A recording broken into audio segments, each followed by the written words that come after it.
So today I'm going to be taking a look at an Anordain. This is my first experience with an Anordain. This is my first time seeing one in person, and I've wanted one for a while. They do some really cool stuff. They're just a little operation based out of Scotland, basically doing things that other people aren't. They are definitely in the higher end of micro brands and kind of nipping at the heels of entry-level luxury. And yeah, let's see what they're all about.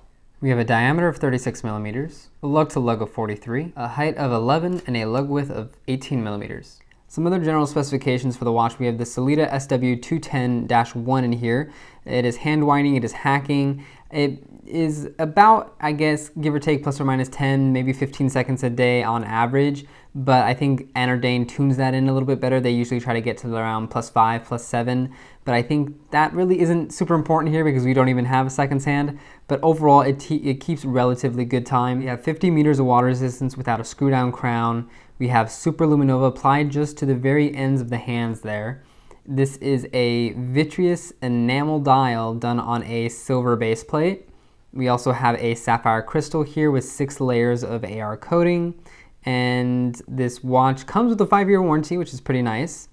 And lastly, it retails for 1,500 pounds, which is give or take around 2,000 US dollars.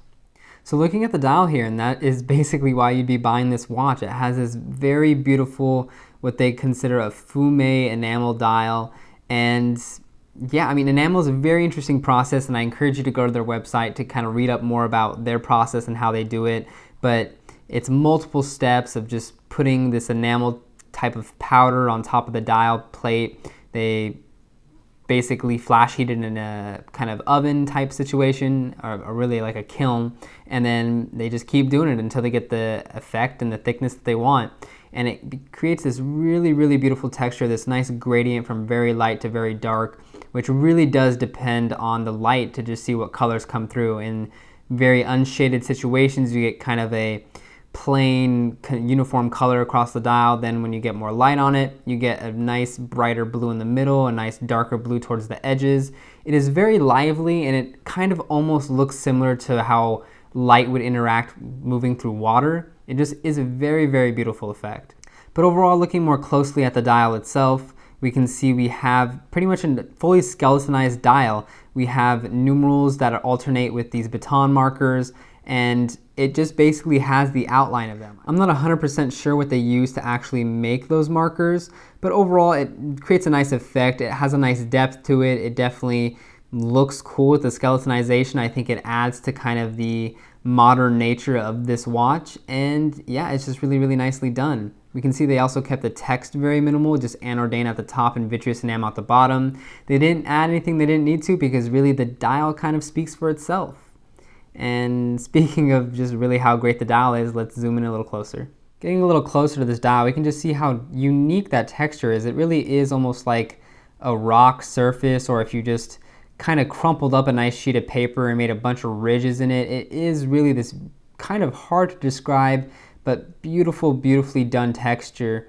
And again, there is a lot of color depth here. There's a lot of interplay between how the light plays with the dial, what colors actually come out to play, and it really is just beautifully done. Taking a look at all the text here, we can see it does have this kind of grain and texture to it, which is nice because it's not plain. It has its own, visual uniqueness about it. And I do think this kind of brownish, goldish tone really plays well against the blue of the dial. Would it have been better in a silver? I don't know, and I think you can reach out to Anordain to kind of customize whatever you feel would be the best options. But as it does stand here from Anordain themselves, I think this does pair really well with the dial. I do like how well these kind of pointers on the hands themselves actually match the dial as well. I do think it's slightly darker in tone, but I think that is kind of attributed to the fact that that has Super Luminova on it. Overall, if we just take a look at the hands themselves, they have these beautiful shape to them. It is almost like a kind of SIM card tool, but really beautifully shaped. There may be some slight scratching there or some dirtiness near the base of the hand stack. I honestly can't tell if that's from the AR or if the hand stack themselves, but none of these things come across from the wrist. And overall, it really is just a beautifully done watch. It is kind of a combination of less is more and just more is more, because they kept all the text and all the elements that aren't the dial very sparse and minimal, and they kept the dial itself very, very beautiful, very, very intense, and definitely the main point of interest for the watch. And just one last thing to note, I do love just the font that they went with. It is very, very stylized. It doesn't look like everything else. It isn't a generic, just grab off the shelf kind of font. So I commend them on both picking something a little bit more unique and actually doing something that works so well. So trying to move away from this dial and looking at the case shape itself, and this is another element where I don't think they went over the top, but they definitely put their own unique spin on the case. It is very, very interesting, and it's almost hard to describe what shape it is. From the top, it is visually very flat because the lugs are very much beefy, they are very elongated, they are thicker towards the very base, and they stay decently thick towards the ends. And it is not by any means a traditional case shape. From this angle here, you can actually see that those lugs are actually curved down at like a somewhat 45-ish degree angle. They are nicely sloped down, and it's nice to see that they didn't just put on straight lugs and go for the straightest route possible, the most, probably easiest and effective route possible, but they actually took time to make the case a little bit more ergonomic, a little bit more interesting. And this is one of those elements where it might not be immediately apparent, but once it is on wrist, it has this kind of a visual impact that it's hard to quantify, but because it's there, it just adds to the overall package. As you can see there, we have a pretty prominent bezel on the watch. It isn't too thick by any means, I don't think, and it also is pretty nicely curved, or at least sloped down. So there is a nice continuity between the slope of the case all the way to the very point of that domed crystal there. So it really is a nicely designed case. Looking at the case profile here, we have a relatively slim look to it. It is actually still 11 millimeters thick, but the lugs do curve down a bit. This case back will sit into the wrist pretty nicely. So you're left with a very visually thin watch that when it wears so well into the wrist, it doesn't really stick up too much. It will fit under dress cuffs, it will look nice, it will look close to the wrist, and it is just nicely done. One of the more interesting parts about this case that I would like to know is just the crown guards themselves. It has this nice triangular sloping, shape to them, and it kind of really hides that crown really, really well. It creates a nice almost continuity. It makes the crown stick out less, even though the side of the case sticks out more. I think because it has a little bit more visual weight from the crown guards, the crown ends up looking a little less awkward sitting out there by itself. One thing that's also interesting, if I pull out the crown completely, you can see that the crown guard is still slightly protecting the crown, so it is at no point super vulnerable, and it's just nice to see that attention to detail. And if I flip that over, you can actually tell there is a lot more crown there, but it is being protected. And if I put it all in, because that back portion is pretty much open worked, it is still fairly easy to wind. I would say that it is maybe a little bit harder to grasp along this top edge here, but overall, still no complaints. You can still wind it pretty easily. Looking at the back there, they went for a pretty simple plain case back, nothing to really write home about. You can get this engraved with like locations, which I think is pretty cool, and I'm sure they can also do lettering and stuff like that. And overall, I just think this case is meant to be, yes, interesting and having all its own little quirks and design things like the kind of angled lugs and the crown guards, but it's really meant to be complementary to the dial rather than take any interest away from it. That's why they don't do any crazy finishing or lots of different kinds of finishing like brushed and polished surfaces, and it really is just meant to stand aside and let the dial shine. But speaking on the case, let's see how it wears on wrist. Earlier I was wearing my Glashütte. This has what is considered also kind of like a Fumé dial from them. As you can see, I think the Anordain has a little bit more life to it just on its base nature, but it just depends on the light. You can see a lot more green comes out there, but this one stays a little bit more always nicely blue. So here we have the watch on my 6.5 inch wrist, and I think you can tell it just wears pretty well. It has a fairly short lug to lug distance. I've seen a lot of people who talk about this watch say that, oh, because of how kind of chunky the elements are, it feels like it wears larger. I don't know if I would say that. I think it does feel like a smaller watch. Maybe at best it feels like maybe a 37 millimeter watch, but if you're getting this watch and expecting it to wear like a 38 or a 39, it really won't. It is a smaller styled watch, but I think it does work really, really well on the wrist. It has a very nice profile there. As you can see, it almost looks like it aggressively angles down to kind of look nice on the wrist.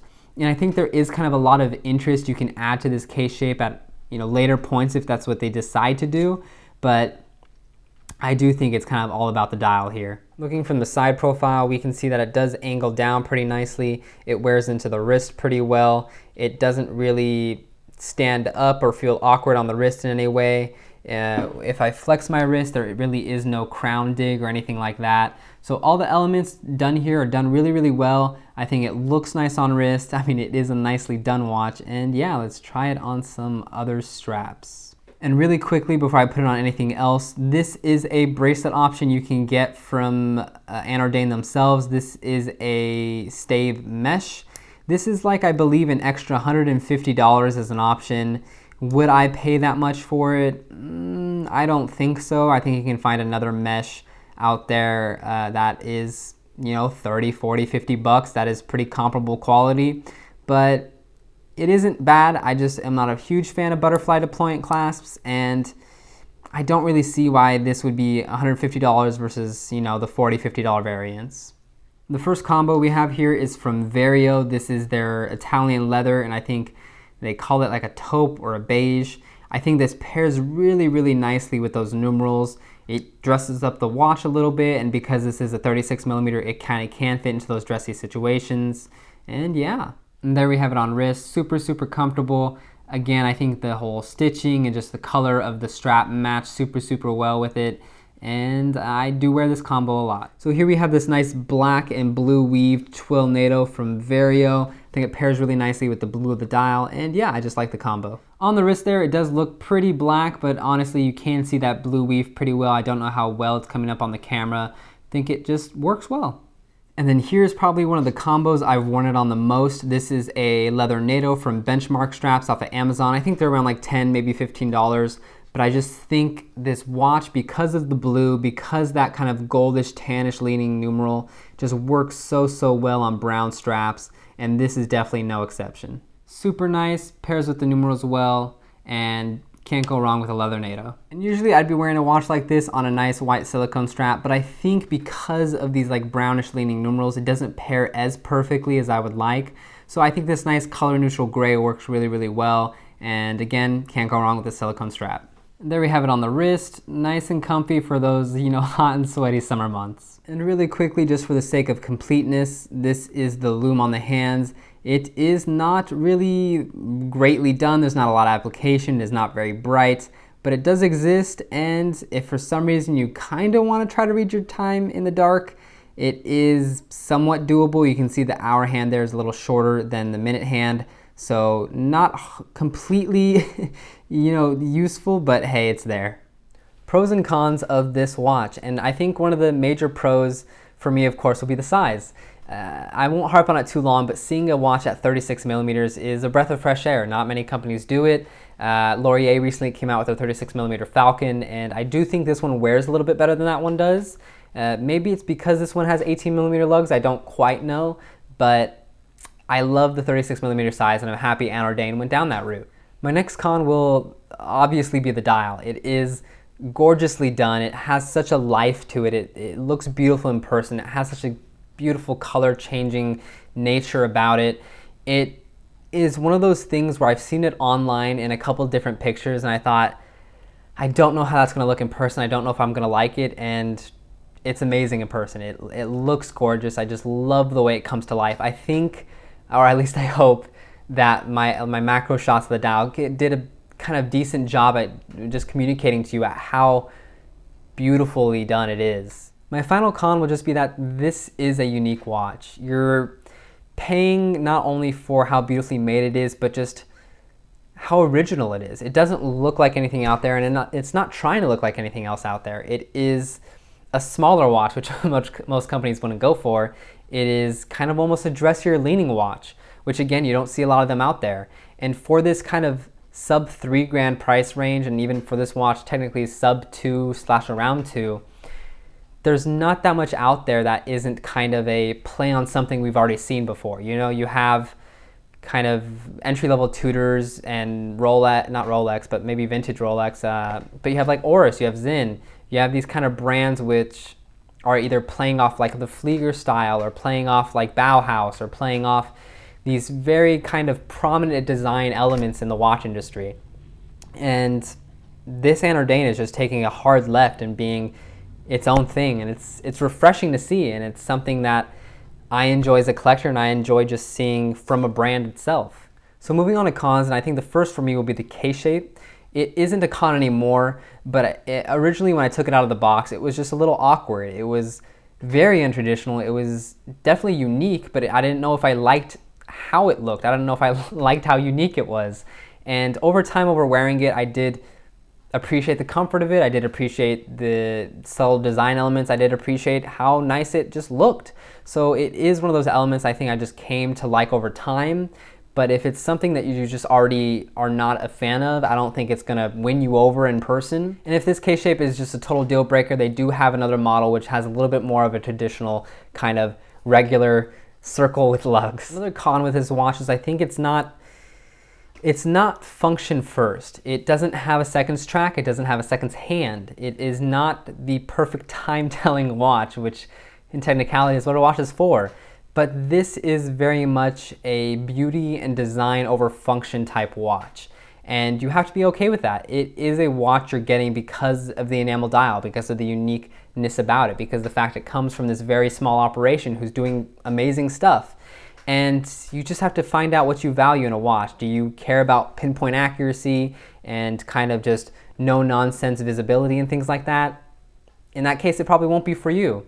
But this is definitely just a design-inspired, sometimes at points non-functional watch. So my final con is the price. I don't think it's unfairly priced. I just think it is expensive. And that is kind of like a weird con to have. It's like saying, I don't like Rolex because they're $6,000 or $8,000, you know? It's not necessarily a logical con to have, but the $2,000 that this watch costs at retail is not insignificant by any means. I do think you are getting your money's worth. You know, this is what they claim, the first Fumé enamel dial ever done. And for that, you know, there was time in developing it, there was time in mastering the craft, and you're paying for all that. And I do think once you have it in person, it does feel like a quality watch, it does feel like an expensive watch, but it's just whether or not that price is worth it to you. There are plenty of beautiful dials at more affordable prices. I mean, Seiko Presage series has some of the most beautiful dials I've almost ever seen, and you can get those for like $200, $300, $400. So it just depends on if this level of craftsmanship, if this kind of enamel dial, this kind of very beautiful living texture is worth it to you. So final thoughts on the watch, and overall, I think it's awesome. I mean, it doesn't look like any other watch out there. Again, it is unique. It's just Anordain. It is special. It is kind of a conversation starter. It is something in my box where I have it next to more expensive pieces and it still does stand out. I recently compared this to a friend's blue snowflake, or the skyflake as some call it, and although, you know, the Zaratsu and the spring drive and all that pop out at you, this does have a little bit more of a dynamic dial. It is a little bit more apparent. It has obviously more color depth, even though, you know, the blue snowflake is a lighter blue, but it definitely can hold its own, you know, and I think that's really awesome. It is not a cheap watch by any means. I said that already, but I think you are getting a lot for what you pay for. I think the price is justified. I think the watch is awesome. If you've been considering an Anordain and you can swing the price, I would definitely recommend getting one. It is just cool. It is a watch I didn't expect to like as much as I do, and I'm happy I found it. I probably will be keeping this for a pretty long time, and I'm happy to have come across it, yeah. So I hope you enjoyed the review, and thank you for watching, of course, and I'll see you in another one.